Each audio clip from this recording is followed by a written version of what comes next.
Now we just get to. Stream's live, but you can start when you're ready. Okay. You've got 5 minutes. I got 5 minutes. Can we start early? Can we have Absolutely. bonus 5? Absolutely. All right.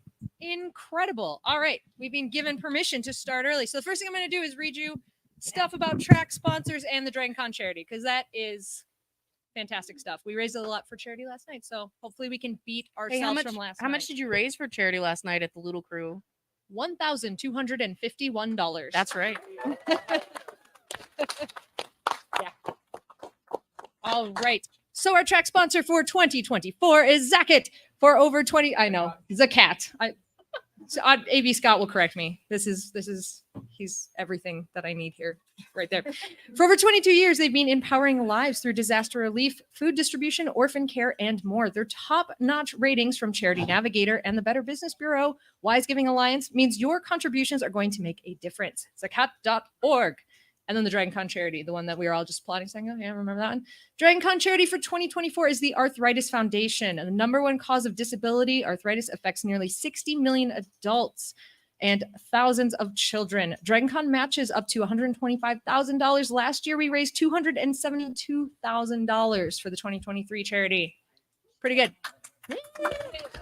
Yep, QR code's on the front. Casey was correcting me here. I'm man white, but I'm in the wrong dimension. Aren't we all? So you guys like Animorphs? Yeah. Well, yes. Okay. Good. Great news. You made it to the right room. Congratulations.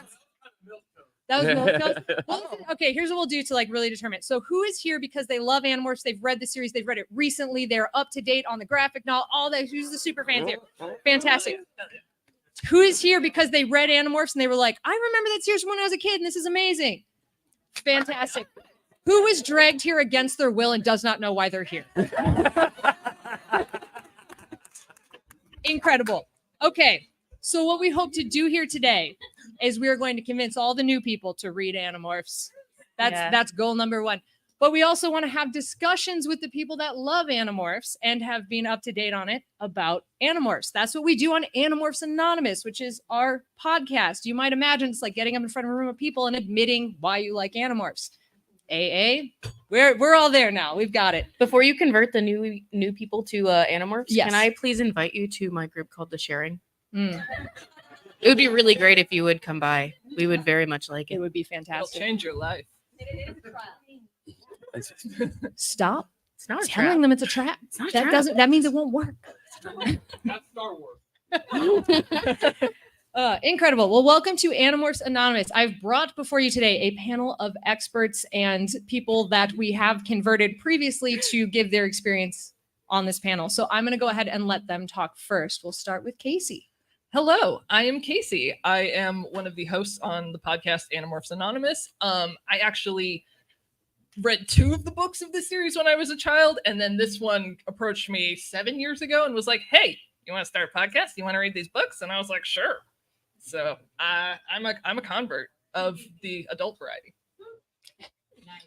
Yeah. I am Jenna. I read every single one of these books as a child. I devoured them. I saw them at the Scholastic Book Fair. Of course, I'm sure everyone did. And saw the covers and was like, oh, that's disgusting. I need it. And then I read them again in high school, and I haven't read them again fully since. But I did manage to pass along the love to Tim here and make him read all of them as well. But I am a co-host, no, not really a co-host, a player on D&DB, which is Dungeons and Dragons Beams, which is an Animorphs AU-TTRPG podcast. Yeah. D&D nerds here? D&D nerds? Yeah. Incredible. Timothy. Okay. So probably, I don't know, 6 or 7 years ago, we had some friends that were talking about doing an Animorphs podcast. I'm a little old. I didn't know what it was. I said, yeah, I love cartoons. I'll do a podcast with you. Then they called me an idiot, and I started reading the books, and I was like, oh, this will be fun. Little kids' books. I was not prepared. But yeah, and then these two, one of the things I didn't get to do with the first podcast was read Everworld. And I was really hung up on reading Everworld. So I made them hang out with me when we read Everworld, and then they decided to keep me. I don't know why. We did. We adopted him. Yep. So we are also not experts yet, but soon will be in all of the Apple Grant properties, is what we're calling it for Catherine Applegate, the author. For the new people in the room, Catherine Applegate is the author. Michael Grant is her husband. They co-wrote the books together, and then they had ghostwriters also help to, blow out the series and everything. So we've done Everworld. We are in Gone right now. We've done Endling. We've done all sorts of weird. She even did a Harlequin romance. For fun fact. Catherine Applegate wrote a Harlequin romance called The Midas Touch. We will get there. Anyways, I am Alex. I am 1/3 of Animorphs Anonymous. I was the one that forced everyone against their will to read a children's book from 2006 on. I read it all as a kid. I read it, when I got older. I've read it multiple times. Does this mean I will remember everything? It certainly does not. That's why you guys are here too, to help keep me on track. But I love everything Animorphs so much. I know some of us have tattoos here. There's at least a few of us. We are huge fans. So Hey, yeah, you too? Yes. Yes. Fantastic. I am also on Dungeons and Beans, the Animorphs D&D game. And we also have done a few other things that are kind of one-off. We do a stream now where we are forcing our friend who is handing you all the posters up front. She has never read the series before, and we are forcing her through it again. So if you ever want to look on twitch.tv/Animorphs Anonymous, we've been on there. I was also on a series called Letters 2, where I got to write a letter to the authors, and then they surprised us by introducing us to Catherine and Michael on stream. So it's pretty cool. And they are very nice people. They are truly awesome. So now what I'm going to do is we are going to kind of give you an example of like what we're going to talk about here. We are going to give you our favorite moments, have a quick conversation, and then we're going to start to invite you guys to start thinking about your favorite moments, or if you have like questions that you want to throw out and talk about as a group. But we'll go ahead and kick it off. So Casey, what was one of your favorite things from the series? And your pronouns. Oh. And pronouns. Yeah. Okay, my pronouns are she, her. And listen, I don't know if you can guess who my favorite character might be. But my favorite moments of the series were basically any time that sweet baby boy Aximili was a human goofing off. We're talking these messages. We're talking juvenile delinquent ruining the symmetry of the shelves. We're talking this sweet baby boy trying to fit in as a human and all the while feeling just like so lost in this weird planet, and just bringing, I would say, a much needed lightness to this very dark series. So I love that for him, and I love him so much. So all the new people are already guessing this is a series about like 5 teens that were cast into the middle of an alien war where they had to fight for their lives and all sorts of things. They're already on. They get it from that for sure.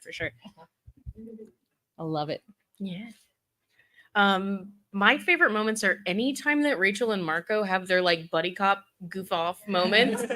Like I love it when they fight with each other, but I love it even more when they find ways to collaborate and make just absolute chaos. This is so frustrating. We just talked to Chris Grind, who did the graphic novels, and I just read the 5th one. And the part that sticks most in my head, if I'm going to talk about favorite moments, is Marco discovering Visser 1. I got an ooh. Yeah. Yeah, that one. It's like one of those moments, especially, we talked about it. I didn't know what I was getting into. And it was another one of those moments like, what is going on here? Moments. Yeah, I loved it. These all fantastic moments and favorite characters and so on and so forth. Oh, Marco's my favorite character. I forgot to say that. Oh wow, Marco is my favorite. I didn't know. Yeah, Marco's my favorite character. Well, my favorite character is Rachel, so suck it. Yeah, my favorite moments in the series are throughout all of it, the conversations, especially later series and getting into ghostwritten books that they have where Rachel is experiencing those moments of, am I a good person? Am I a bad person? Am I good only because I'm on the right team? And like, it's such an incredible kind of debate that never gets resolved. That's the best part about Animorphs. We never resolve so many things. It's on us to know them and talk about them more. Oh man. Yeah. So the Visser 1 moment with, that was a heartbreaking moment. So that it's book 5, guys. This isn't really spoilers yet. We're not even into spoiler territory yet, though we will get there. That is Marco discovering that his mom was Visser 1, and that was brutal. Oh, Did you Yeah. tell them that? Okay, we talked about Emily outside is doing her reread for the stream right now. She's only like 10 or 15 books in.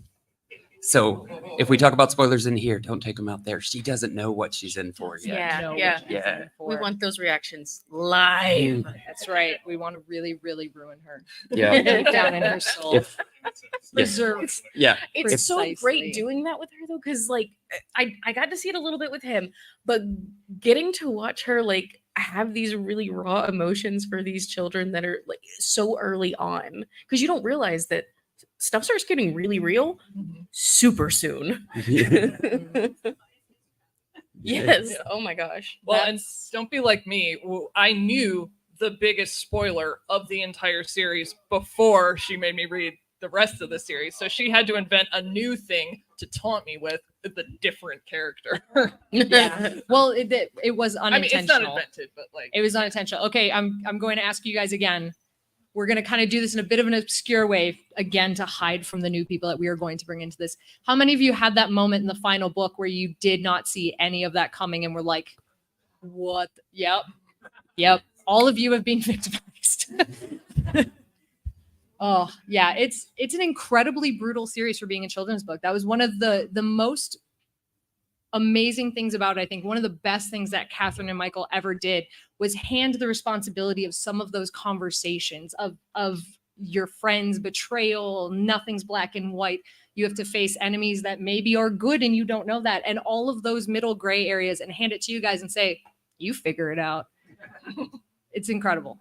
Absolutely incredible series. no pressure. No pressure. No pressure at all. No pressure to solve the world's problems. Yeah. Oh, so good. Okay, and you're Marchelko. We know that now. What? You look. I'm not. Who's- no. no. Let's be really honest here. I'm not a Marchelko. Okay. I love Marco and I love Rachel. Yeah. I love their friendship. Okay. I do not ship them. Okay.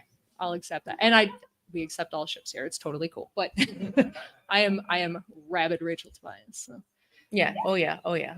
Excellent. And then Aximili, you brought up our resident alien boy who's trying to fit in on Earth and have those human experiences, which turned out to be, the publishers stupidly, of course, said that Aximili and Tobias should be switching off books on the end there because they didn't think people would relate to, I think we found out the most relatable characters. Oh, Yes. Yes, fantastic. Freaking Tobias, yeah. Freaking Tobias. Yeah, and you brought that up earlier, Tobias in book 3. Oh my God, were you guys ready for the entire like shattered existence of like not accepting yourself and, you know, not knowing what to do and how to handle that? And were you guys ready for all that? His own life alone is dark. Mhm. Oh my god. Yes, absolutely. Absolutely. So those goofy covers of the kids turning into animals. So you get to book 3, you guys, book 3. And we're talking about how, well, book 1, obviously, we learned that he was left and abandoned by his parents and everything, was passed between his aunt and his uncle. It went well. Book 3 was one of the books that I read as a kid, like one of the 2 books I read. The other was book 37, where they all turned into cheetahs and that whole cluster. But yeah, so I had probably like the most heart-wrenching book in the early series to create the impression of Animorphs on me. And everyone always says like, oh yeah, no wonder you didn't read the series as a kid if that was your first go. Well, that followed by the cheetah book especially was like a 1-2 punch, because the cheetah book was just, again, if we're talking like everybody's read the series today. So the cheetah book was the one where Rachel took over the team for a minute and just made bad decision after bad decision. So the book ends with them all barely not dying, and then Jake being like, sucks to be leader. Yeah. Yep. Yeah, that too. Oh yeah. Oh that one. boy. That old Yeah, chestnut. that old chestnut. Where... So You said the book where they barely survived and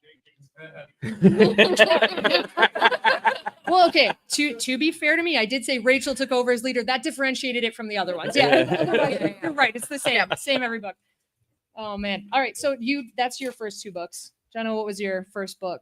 You started at 1. Yeah, I started at 1. You started at 1. I started at 1. Impressive. Yeah. Impressive. And it's amazing to me how many people like here did start at 1. Like every time we ask what was people's first book, I'm shocked by like the amount of people that were like 1. Duh. Yeah. Yeah. Yeah. Me too, but I started at 14. That's right. Alien toilet book, everybody. Oh man. Tim, you I at also one. started You at started one. So Yeah, because why I don't was you told brag to about start it? at one. Why don't you- But like, I got to the third book with Tobias, and I was like, whatever, because we talked about this. I was used to cartoons when I grew up, and everything reset at the end of 30 minutes, and we started, and you could watch them in whatever order. So as soon as Tobias changed, I'm like, oh, okay, no big deal. Yeah, it's not a thing at all. He'll be back at the beginning of book 4. And then I get to book 4 and 5 and 6, and I was like, wait, hold on. Are we dealing with actual consequences here? What's happening? So we did a thing where we would not tell him any spoilers whatsoever. And he kept going, okay, but he is going to change back. Right? Yeah. But he is going to change back. Right? And I'm And like, then- I'm not telling you. Stop asking. The monsters, okay, I'm not a smart person, but these monsters would make me predict what was going to happen in the next book. You want to know what's humanly impossible? I think I accidentally landed on one time, if I remember right, and everybody was shocked. Yeah. But yeah, they were terrible. Terrible predictions, never close. It was horrible. It's a classic Tim, honestly. Yeah. I mean, even if they were reasonable, I wouldn't get them right. But Yeah, that was so when we finished the series on Animorphs Anonymous, when we were doing the original run through, we went back and read that first book, and there is nothing that is more incredibly heartbreaking than going from that final book to Jake at the end of book 1 going morph back, and it breaks you. He just breaks so many times as a leader. It's madness. All right, should we start taking some stuff from you guys? Who wants to raise of hands? Who wants to talk about it? Yeah. What do you want to talk about? Yeah, go to the mic. Yeah, go to the mic. Sure. Maybe Scott taking care of us. Thank you. Hi, my name is Zach. I've probably talked to most of you through the Animorphs stuff. I made a bunch of video essays with Eric Ravenscraft on this. I wanted to start off. I do. I wanted to start off with, I guess, the one question that we all argue about the most as a fandom, which is an adaptation. What do you think should stay in? What do you think doesn't need to stay in? You wanted to start easy. Yeah, I like to start by. That's Yeah, fine. you're starting giving us a lowball one to start. And this is especially relevant with the graphic novels coming out. So for those of you who haven't revisited it for a while, the graphic novels are actively being published right now. They're on the 5th one just came out Yeah, earlier, it just came out like 3 weeks a few ago. weeks ago. Yeah. And the 6th one's coming out, and we have to buy them. So they keep doing them because we're at the point where they're like, is this worth it to keep going? Okay, so as far as adaptations, so you're talking like movie, cartoon, in general. Okay. I'm going to immediately toss it to you guys because I get to be the moderator and do that while I think about it. That's Go rude. on. Okay, so there were whispers about a movie, and at least for me, I'm like, why a movie? TV show, duh. Like, yeah, this is a serialized book. Like, I don't understand the discrepancy here. And then, honestly, I think animated is the way to go. You know, I really like kind of that Avatar, Korra, Voltron Legendary Defender kind of style myself, and that studio I know can get kind of dark. They can really like handle that type of animation. So, like, that would be my go-to. So you didn't like the suit the suit you didn't like the suit from the 2000s Nickelodeon show? You didn't like the suit? It was, The fuzzy blue. yeah, you didn't like it? Oh, I mean, I will not accept anyone disparaging any of the actors in that. They did their No, best. They guys. did an amazing job. We can talk about the content of the show however you want, but the actors were amazing. They put their heart and soul into I it. love both the books and the TV shows for very different reasons if you just separate them. You cannot treat them as the same thing. So many people are like, oh yeah, I didn't read the books, but I saw the TV show. And I'm just like, I'm so sorry. Okay, so if you're talking about characters, nothing. If you're talking about story elements, I think you could boil down a lot of the ghost written books to just like a nugget or two that you could work into other stuff. But my ideal answer would be as little as possible. That's what I would do. I would try to keep it as close to the source material as you can. I would agree with that. And like even when you're talking about cutting stuff, I think it's things that you want to cut for time and things like that. But the concepts, even in the ghost written books, the questions that you can't cut the Rachel Starfish book. I know we're all That's, yes. That's it's a still very a divisive book. Sure is. Nerd. But that's still, there's so many questions about who, like what, again, my Rachel fandom here is showing. I know, I'm so sorry. But there's so many questions about who she is and what's important to her and what are the elements that make her effective in the role that she plays. Like you can't even cut that. No. Well, that's what I was saying. You take you sort of boil down I'm those. agreeing with you. I know, and I'm adding on. This is what we do. I'm piggybacking. You boil down those concepts. She always argues with me. It's rude. You boil down those concepts, and then you work those concepts into the larger narrative, into the existing stories. Absolutely. Mhm. Absolutely. Okay, the Helmacron stay or I riot. Those are such underrated little wonderful beings. We're How about- already starting. How many of you? Ooh. Oh, see, that's such a rough add to this series because okay, sorry. The concept of the escort and talking about like Cassie discovering about the Yerk before that is Mm. that has to be explored. It has to be. You're raising your hand. I just wanted to say I agree with the animation thing. So I'm an assistant manager at a comic book store, and I push the graphic novels as hard as I possibly can. Woo! Thank you. Graphic novels, if you haven't picked them up, and for me, it was crazy going and picking them up because I'm opening it and I'm opening it, and we get to that scene at the construction site, and I was struck by how young they are. Yeah, And yeah. so you lose that if you're trying to cast, like we've all watched Stranger Things and they're 30 now. And they're married. Yeah, playing high schoolers. Like a full weird. Yeah. But like being able to do it as a cartoon or an animated medium is perfect because you really feel that danger and also the insanity of their kids. They're standing in the middle of the night in this construction and things are happening and they're terrible. And the graphic novels do not cut away. Oh, sorry. They don't cut away. They are very graphic in what happens and it's horrifying. So definitely pick them up if you've got it because I think they're fantastic. So We Hard agree. Yeah, Yeah. hard agree. Well done. And then just to recap for anybody who couldn't hear it was talking about the graphic novels and how having them be kids in that animated setting, and you can make eye contact, correct me if I misquote you here. Having them be kids and be young and see how young they actually are is so heartbreaking and so intense when you fully visualize how young they are as kids.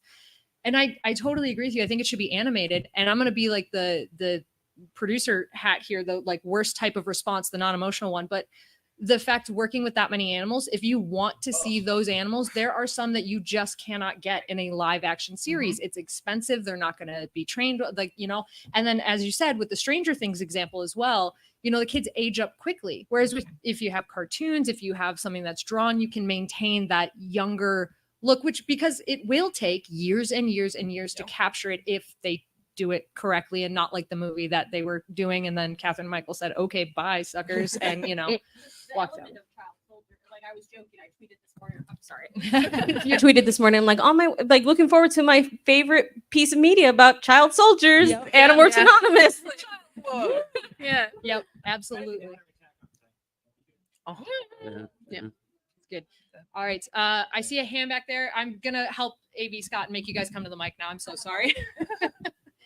Or make him come to you. One of the two. Workout. So as a former elementary teacher, I read it all when I was little. It was difficult for me to find literature that respected kids as much as much as Animorphs does, and particularly kids who have experienced trauma. And I my favorite was to work with first graders, and I had first grade students who had fled from war situations, excuse me. And so for people telling me, this, like, obviously I'm not gonna, I'm gonna be careful about showing them the media, but being able to have those conversations, having a model of how to present these concepts was really helpful to me as an educator. And then also when I got to a grade that was a little bit more appropriate for the material, then being able to say you are not alone. Like these things, it's awful that it happens to lots of people, but that also means that you're not alone. And that is a huge part of why Animorphs has meant so much to me in my life and has meant so much to me in my work and in my career. So thank you. So to speak to that a little bit, I have CPTSD. A lot of times my childhood home life was like a war zone. And I think that that's why I clung to these books so hard as a child. And then now going in and rereading them again as an adult, it just shows me, I see it so differently from what I did then, but I can see exactly why little Jenna loved it so much and needed it at the time, needed to be with these kids, needed to figure out how to deal with this with these children. And Catherine and Michael do that so well. Like they teach you how to deal with these things and teach you that you're going to have to figure it out at some point on your own, right? If your parents aren't teaching you, then you have to figure it out. And then being an adult and reading them, it's so interesting to see these themes and see these different things and understand that it's not easy to tell these children how to do this. And they mastered it. They absolutely mastered it. That's another sort of wild piece of it for me is, like I said, I didn't even know what it was. I thought it was something else. But then meeting all the people that have been affected by it and hearing how they've been affected by it has honestly been more like eye-opening than anything that could have happened in the book. It's been a ton of fun meeting everybody and hearing their stories. And one of the things that I genuinely love so much is that every Animorphs person I've met, like all of you guys sitting here, I swear they are the best people. And I think maybe part of that, just a little part of that, since we are all fans of that series, is that we were taught complex things, how to put ourselves in other people's shoes, how to understand where things are coming from and where people are coming from. And that it's incredible that a children's series taught that. And that part of that is not speaking down to kids and trusting them to be able to get those complex concepts, which, as you said, they mastered it. And there was a quote that Jake's mom tells Jake in like book 16 that you really liked. If you want to. Well, it was just, I'm paraphrasing, not quoting directly, but she basically says something to him like, he's talking about how difficult life is. He's like, but I'm just a kid. And she goes, just because you're a kid doesn't mean it's not hard. A moment of validation for all of us as kids. Okay. I'm making you decide. You're in charge. You've been added to this. Okay. Okay. All right. I think I saw right back here first, and then we're gonna go you, and then to sweet baby Jeff. So, it's really loud. Going off what you were talking about as far as being an educator. So my sister's a teacher. She's taught kindergarten to third grade at different points in time. And at one point, she was asking for books for her classroom. So I put a ton of books that I had as a kid, including at the time my entire collection, which wasn't all of them, but a good chunk of the Animorphs books. And it kind of killed me a little bit when she came back and said, hey, I can't take any of these because they're not appropriate because my school won't let me. And that is so harmful to assume that the kids can't handle this, especially with the way it's written, because it's written so well to talk to the kids like that. And so I guess kind of like, what age do you guys think we should be giving these to kids, and what would the appropriate age?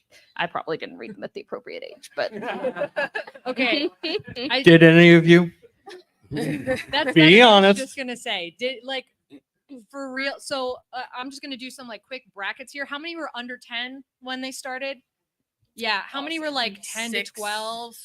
Yep. How many like 12 to 14? That's probably, yeah. See, so we were all very. Keep going. Where's the 30?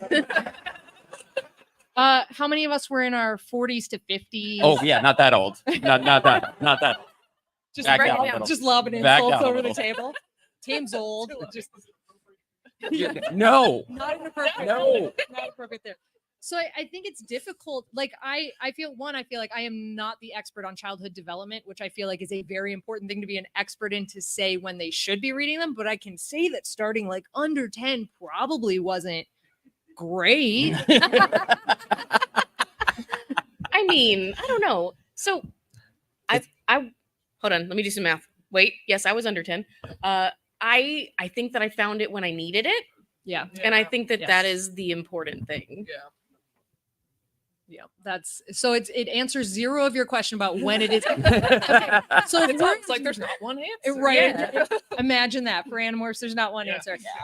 If we were in charge of the school district, if you hand me keys to the district tomorrow and I'm in charge, it's fine. Anyone, go for it. You want to read it, you try to read it. I think you'll get what you need. Like you said, I genuinely think you'll get what you need from it. If the concepts are too big for you, they'll be over your head. And you can read it as a kid and read it as an adult, like Jenna, and like get two different things out of it. Exactly. Like, Yes. they hold Oh, up. sorry. We do have an expert. I apologize. District expert here. Totally.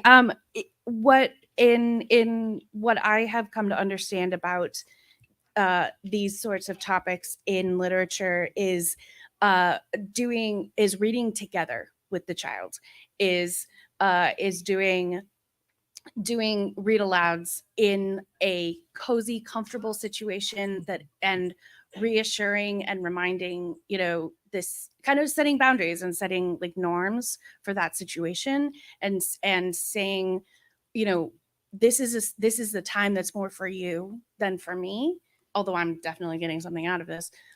But like that you have choice. You can say when you need to take a break, when you have questions, like giving all of those options and that agency, which I think is really modeled in the book. Yeah, that's what I've found and what I've recommended to parents. A much Yeah, better absolutely. answer. Yeah, I was about to say than that was ours. exactly what I was gonna say. That's what Tim was gonna say. Yep. You took the words right. I was Yeah, yeah, okay. right out. I think we are going to you next. I'm sorry. I made a promise of order and then immediately abandoned Can it. I That's add a all. little bit to that real quick? I wish you would. Can we normalize DNFing books when you are either uncomfortable with something or just unable to keep reading or whatever? Because we have pushed this like completionist mentality onto children so hard due to like required reading and things like that, that a lot of people as adults then feel compelled to just continue reading past the point of their comfort with something. And it's like, but why? You could be reading something that affects you personally instead of reading something that you are either unhappy or uncomfortable with. There's a Stop trillion doing books. Hi, so my name is Rachel. I was one of the many that picked up number one. I read every single book as they came out. So I read all of the originals. I read the Megamorphs, Alternamorphs, the Chronicles, like everything. I was obsessed. We had red-tailed hawks around my house. I'm like, Tobias. So when I got to the end of the last book, I screamed. Same. I read the last chapter again just to make sure. Screamed again. Got onto our family computer, pulled up Word, and I wrote a 54th book that was a Megamorph style to fix it. I love it. It is unfortunately lost. No. I know. I wish I could go back and read it, because I mean I had, I think, 20 some chapters, and going from everyone else's point of view, I brought in canon, like everything. I had them on the ship. I had the supernatural beings that showed up. I had an exchange. I brought back people from the dead. I mean, I had this whole thing, and as soon as I end, I'm like, there. Okay, we're good. I can now leave this. And unfortunately, I have not read it again. I'm nearly 40, and I was very young when I read them. And so my friend with me here started actually reading them again, and she's like, "Man, I forgot this and this happened." I'm like, "Oh, that's so messed up." Like I had blocked so much out, and now I'm like, I need to go back and like refresh it, because as people are mentioning things, like, oh yeah, it's a whole flooding back. So if I may, a book that is nothing but torture for Tobias. Yes. So if I may ask you a follow-up. Yes. So you were experiencing them through recovered memories based off of comments that, that Yes. you were making. What has been the one that as an adult you've been like, how did I read that? I think part of it what was the torture that did like bring back up, and then again that a lot of the Animorphs, lost family members, whether it was to the Yerks or to something else, and I'm just being surrounded by it and not being able to say anything. And this is so dumb, but I live in Ohio near the Honda plant. That's not dumb. So I read the books. My dad worked at Honda, and I said, if this was real, which of course it's not, but if it was real, having a Yerk pool underneath Honda would infect thousands of people. I'm like, how do I know my dad, is who he is? Because he comes and goes, and so for Jake, obviously spoilers, having people in his life, You can or say spoilers. Marco, It's okay. We'll allow it. or Marco. So just knowing that, it could be anybody, and just to have that on. And I mean, I was deep into Animorphs. I was part of the fan club. So you got those secret black envelopes that came in the mail with no return address. I still have my necklace at home. Like, No way. I was so in. And there were times where it's like, if this happened, what would I do? Because like, what would I do? And sharing a name, within the book, it was actually really empowering, because I'm not a strong warrior princess kind of person, but just hearing my name in the book, it's like, maybe I could do that, if it came down to it, just because, I had people talking to Rachel, but it kind of reflected onto myself and put me into that position. I literally have goosebumps right now. Like genuinely, that's that I is have felt so strongly about media, but I have never felt so strongly that I rewrote the ending. That is awesome. Yes, you is have. awesome. Yes, you have. No, that's different. Yes, that doesn't you have. count. That doesn't count. Yes, you have. Yes, you have. We read a book series called Humanimals one time, and they made me No, write Humanimorphs. Humanimorphs. That's what it was. Don't you put that on me. Yeah, it was. Yeah, sorry. Humanimorphs. And they made me write a book, and it wasn't good. It did not turn out well. But that wasn't out of spite. Oh, that's fantastic. And like, if it also just to add on to the total like nerd, like, oh, there's red-tailed hawks. I worked at a wildlife rehab center specialized in like owls, hawks, falcons, and shit because of Animorphs. So like, I'm there. I get it. Okay. I think we said Sweet Baby Jeff next, and you were right. So we'll work on this section next. Okay, thanks. Okay, so my favorite part about the series is the team themselves, the characters, the core group, and how awesome they are together. How like reading as a child, I felt like these are my friends. Like I, constantly thinking of, oh man, what if I was in the book, and what would it be like to be, on a secret mission and going to school and stuff like that. And so my favorite character moments, I think, are when they're like backing each other up, like not to go too far ahead with spoilers or whatever, but let's say book 45, when Rachel shows up for Marco, that was like huge moment for me. And the whole like get Rachel from the David arc, which like is not necessarily them backing each other up, but it does kind of come full circle, when Rachel and Jake have their convo in the hospital at the end and stuff. And so I wanted to ask what you guys' favorite like camaraderie, team coming together type moments are. Well, my first most favorite camaraderie team coming together moment is how we've all decided we are not going to spoil this for the new people here together without talking about it. So, number one, all of you guys. But no, after that, you mentioned the Get Rachel one. Oh, that. I mean, I want to have my own answer that I've thought about individually, but that brought up such a visceral reaction because that is the moment where it's like the team knows each other so well. And like the first part of this is they are not there. Most of the issues happen because of miscommunication. They won't talk to each other. They're keeping it from each other. But when push comes to shove and when they finally have that, we are gelling as we've set aside some of our childhood to become this team where we are fighting in this war. Those are the moments that they can say that one line. And you know, the people that have like read it all, you said, Get Rachel. And we all went, That whole scene. I know this is a very serious book conversation, and there's like a million examples that could be very heartfelt and stuff, but all I can think of is the darn tank scene at like the very end of the series with freaking Tobias with the Britney Spears headset nonsense. Like, not to be that guy, but that's what I got. we're allowed to like good moments too. I think it's like the first real like moment that they act together as a team, which is like for me, that moment is when they are on the mothership for the first time, going through the drop tubes and everything, and just like fighting their way through it. That moment is like when you first see them go, okay, this is it.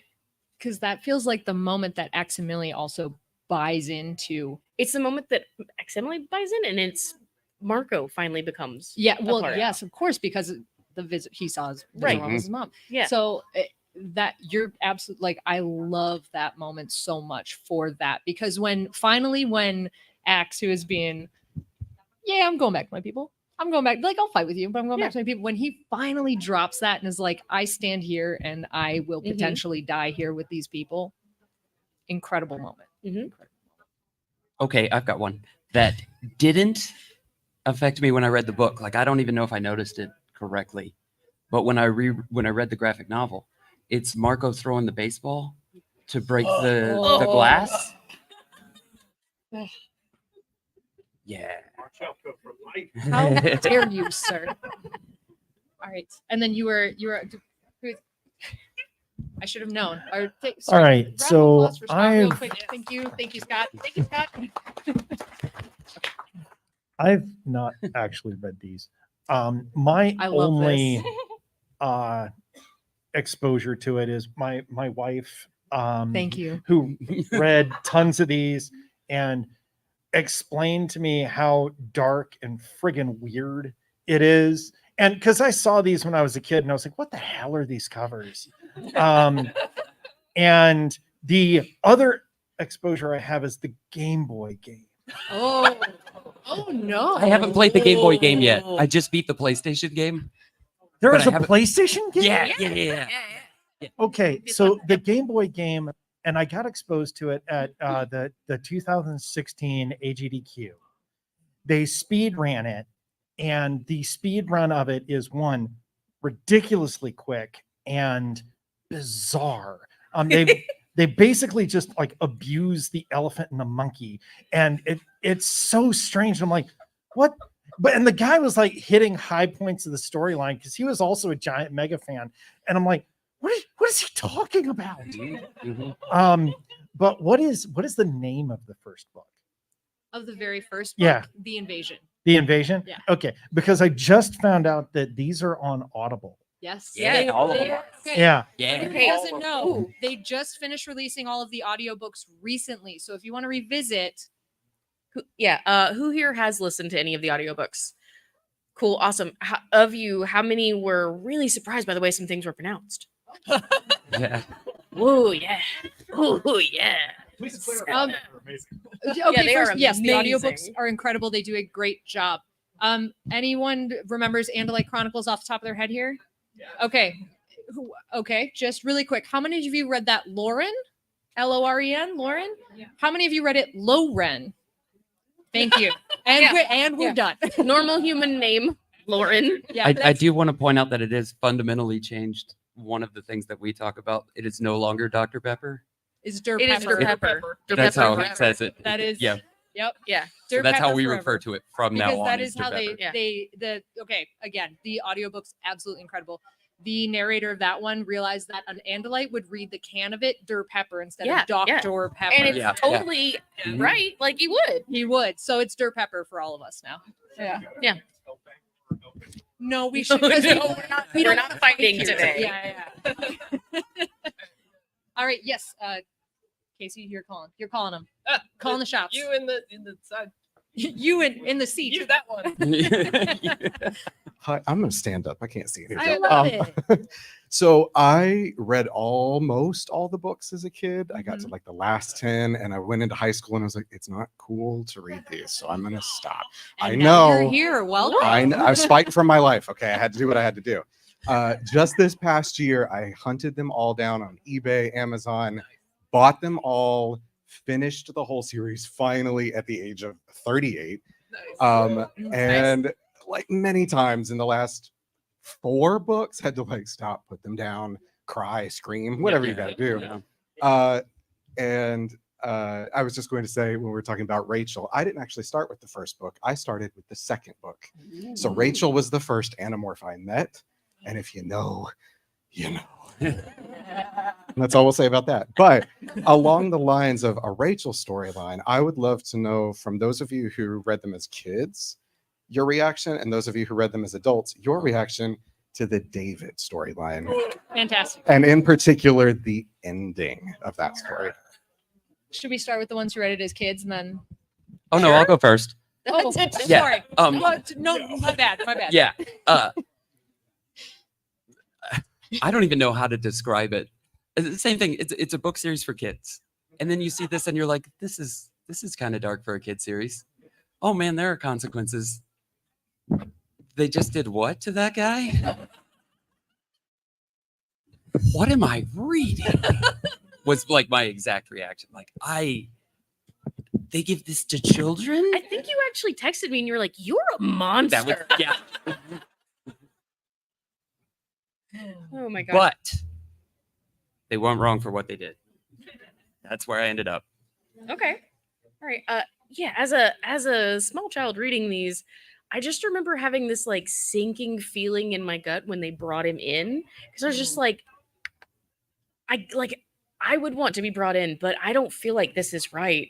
I don't feel like they should be doing this. Like, I don't understand what's going on, but I don't like this. And then when everything happened, I was like, I really don't want them to bring me in anymore. If I messed anything up, would they do that to me? Oh my god. And then now as an adult, yeah, I kind of land in the same camp. I'm like, but he's kind of a little beep. I don't want to pay the curse jar. Yeah, so reading it as an adult, I mean, I will pay the curse jar. Alex could not contain herself. She was hyping me up for this particular arc in the series. So I'm like, All I said was we had to finish all 3 at the same time. okay. But yeah, I was reading through and I'm like, I hate that I kind of feel sorry for this guy because he sucks. Sucks so bad. He sucks so bad. And he just got worse and worse and worse. And I'm just like, I kind of have a similar Tim reaction. I'm like, this is dark in like a way that I'm not used to for what's been happening. Like we've had like body horror, we've had like identity crisis, and now we're getting into like this guy's kind of a creeper on top of everything else. So I don't know. It started there's like a David scale of villains now. Yeah. Whenever we read any other book. Oh yeah. It's from whatever to David. Like Yeah. the worst. But like you do still sort of end in this place, like as an adult, not as a kid. You do sort of still end in this like place of empathy for him because again, he is just a child and he's a product of everything that's happening around him, not necessarily like what he would choose if he got the chance to be our age. I think he's definitely one of the best written villains of all time. Oh yeah. Yep. So I have the child to adult scale here. So when I was a kid, it was a very similar reaction to Jenna's, where I was like, they're doing what they have to do. Like it was very much, Mhm. and especially because these characters meant so much to me, it was one of those, they're doing what they have to do. Like, and there's that moment that you want to hesitate and go, but it was wrong, but you stop. It's that stop. They Mhm. did what they had. And as an adult, I have more words to articulate things with. So I can say that You do? Lucky. no, yeah. Sometimes. I mean, that's probably not a good example, but here we are. When I'm reading it now, and I can think about it a little bit further, it's a struggle that Jenna and I have to actually face a lot in our D&D game. Oh my god. So it's that what would they have done, right? They were not prepared to say, I'm ready to murder someone. What do you do instead? What do you do when you're not willing to cross that line yet? Because Animorphs is all about creeping to that line, saying, I'm not going to cross it. And then something happens and you cross it. So when you're at that point where you're like, this is what I have to do to stop this from happening, but I don't want to cross this line. That's what happens when you get David. And then you get to later in the series and they go, that was a mistake, but I don't think what I did was necessarily wrong. And that's rough. Yeah, and I think it's a really interesting point in the books too, because you get to see where these lines are being formed and changing, because they've already killed so many Yerks at this point. Like they've killed so many Mhm. beings. So yeah, And then of course that changes to, is it acceptable to kill? Like there's the point where they suddenly go, oh my God, the Hork-Bajir are innocent, fully realized, wonderful beings. right. And now we have to face the fact that we have maimed so many, we've hurt so many, and we've killed so many when we weren't willing to cross that line with people. And then it becomes a discussion, of course, in Animorph style, of what is the value of life that isn't human? Right. And is it any different? Like just because it doesn't match the model that what makes it less. Exactly. Which is, of course, an easy discussion that you're all going to answer for us right now. Okay, I think we have time for one more. I saw you raising your hand. I was just going to say, speaking of like traumas in the early books, can we talk about the ants? Oh. And that's it for today, folks. I mean, just both the identity, horror, and the body horror, and the sheer violence of that scene. And that was what, book 2, I think? Five, yeah. yes. Okay. Right in the beginning. I knew it was early. Yeah. Yep. And just there's no way my mother would have let me read that if she knew that was in that book. No. I just, thoughts on the ants from everyone. Oh. So we just talked to Chris Grine, who just did the art for that graphic novel.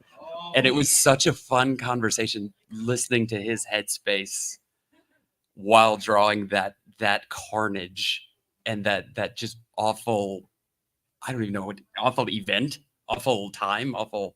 I still think about that. Yeah. Mhm. Yeah. Throughout my life, whenever I see my brain immediately flashes back to Mhm. the ant thing. It always does. It always does. Oh no. Was that a thing? Okay, sorry for I- anyone no, who I didn't hear missed that. this. Apparently, there's a whole Facebook event where people pretended to be ants during the pandemic. Why? Okay, great. To be in. Yes, like post pictures of the problem and go lit, and then in the comments, it's thousands of people going lit. I'm upset. Yeah. I'm so Guys, we are upset. interesting. We We're an are. interesting species. What the heck? Wow. I would never Yes. do it. I would never do it now. Could never. Oh my God. Never. Yeah. But as far as the ants themselves went, like for 2 thoughts here. First one, the horror of Marco getting home and discovering the ant had still attached him in Yeah. the shower.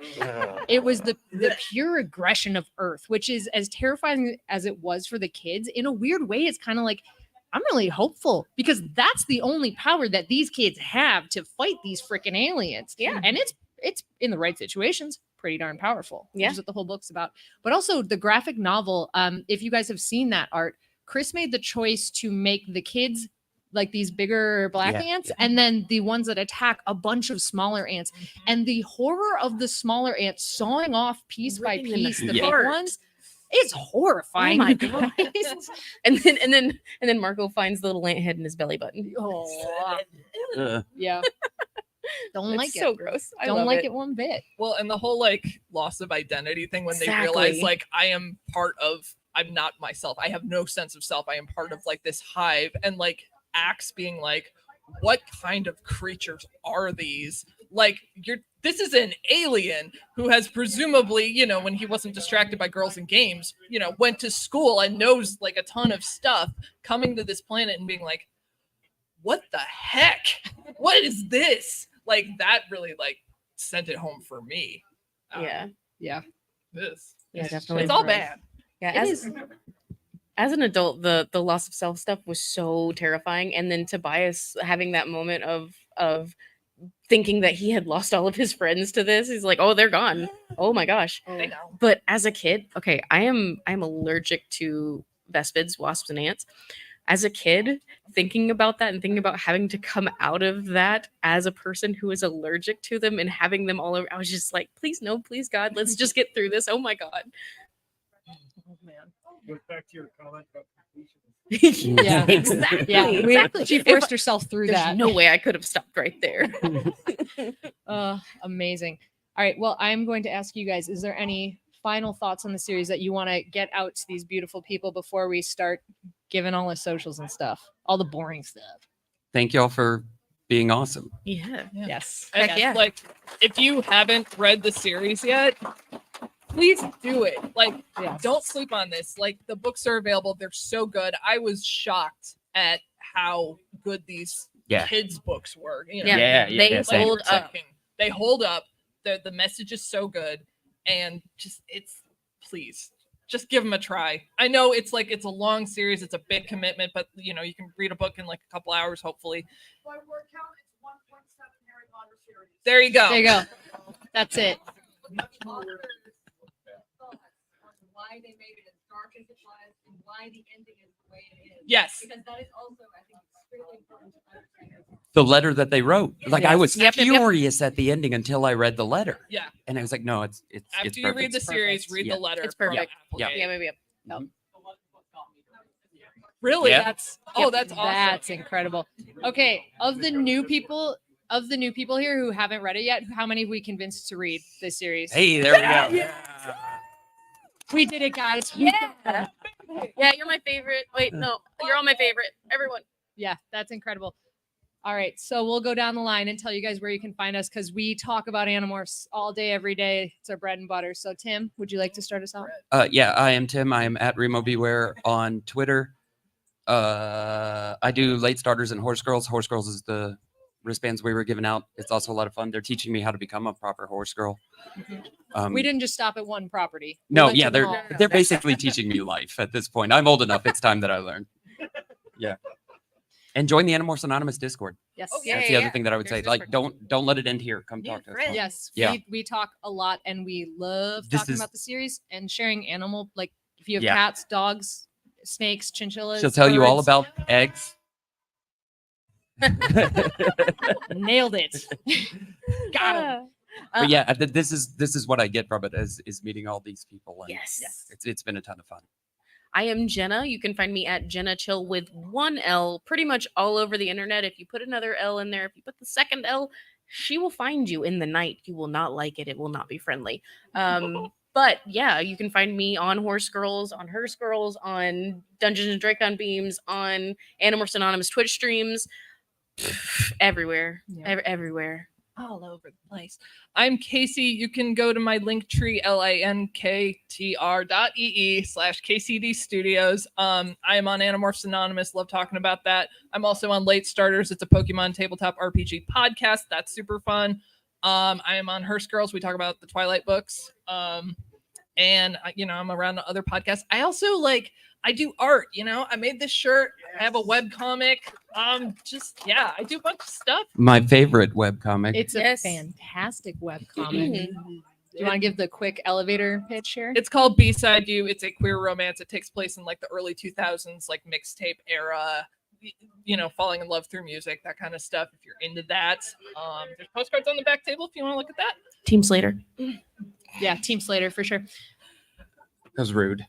That was at me. This is about to Ongoing transition. arguments about favorite characters. It is because because my they're friends love me and I love them. well, we love your characters at least, minimum, if nothing else. They're from my brain. All right. I am Alex. I'm at Alex and Birds on a lot of things, but you can find me at my link tree, linktr.ee/Alex and Birds. I am on Animorphs Anonymous. I'm on Horse Girls. I'm on Dungeons and Draken Beams. I am on Surprise Attack Book Club. That's right. We talk about even more books. We cannot get enough. It's awful. We read so many. It's great, you guys. You don't even know. And then we also do things like Questmaster, which was a live show here yesterday that Jenna and I do. You can find that. There's stickers on the back table with links to that. I'm all over the place. Late Just starters. Late starters, Pokemon TTRPG podcast, late starters. So we are all over the place. Please come find us. For real, join that Discord. Don't let the Animorphs conversation stop here. So on that note, did you guys have fun? Cool. Wonderful. Thank you guys for coming. You guys are literally the best people. So Do you want to end this by making them cry or by pumping them up? Make them cry. Oh, you mattered. You. Oh, I wasn't ready. Why did you do that? Blame Alex.